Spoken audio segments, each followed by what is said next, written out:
There's no feeling more intense than starting over. If you deleted your homework the day before it was due, as I have, or if you left your wallet at home and you have to go back after spending an hour in the commute. If you won some money at the casino and then put all your winnings on red but it came up black.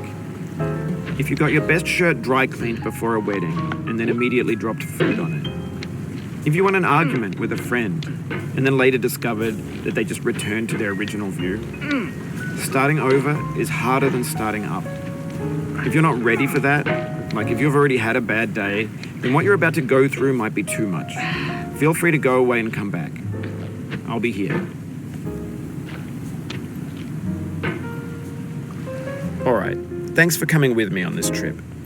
I'll understand if you have to take a break at any point. Just find a safe place to stop and quit the game. Don't worry, I'll save your progress, always, even your mistakes.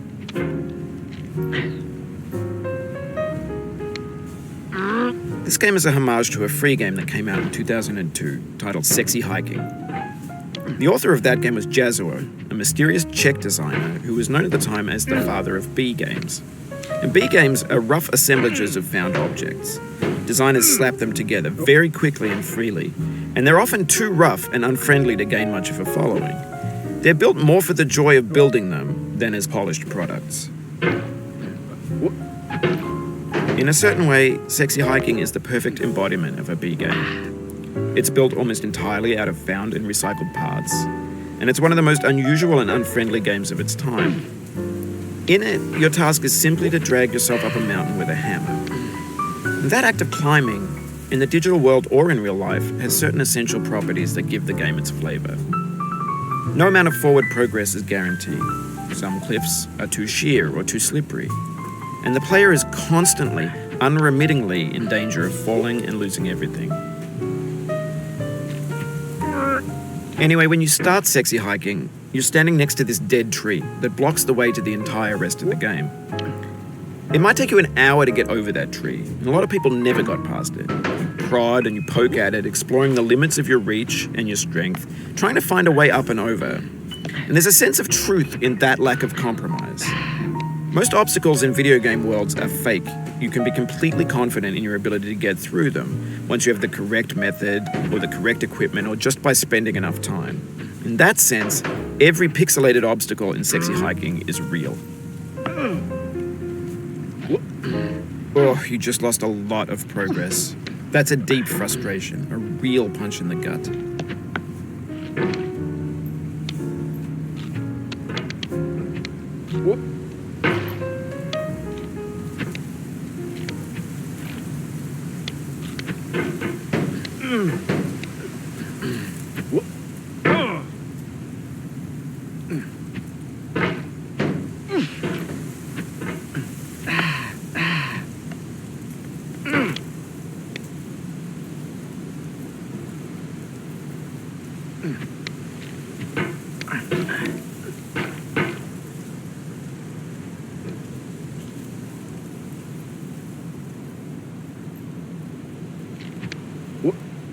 Oof, sorry about that.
The obstacles in sexy hiking are unyielding, and that makes the game uniquely frustrating.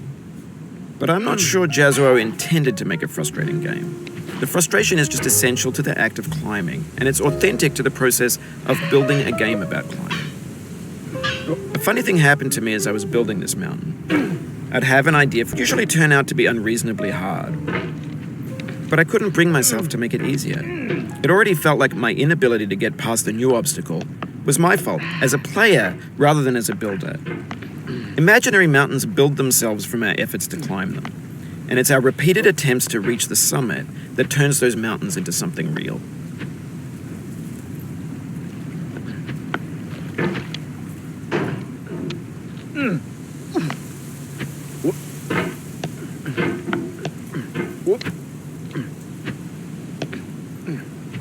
No.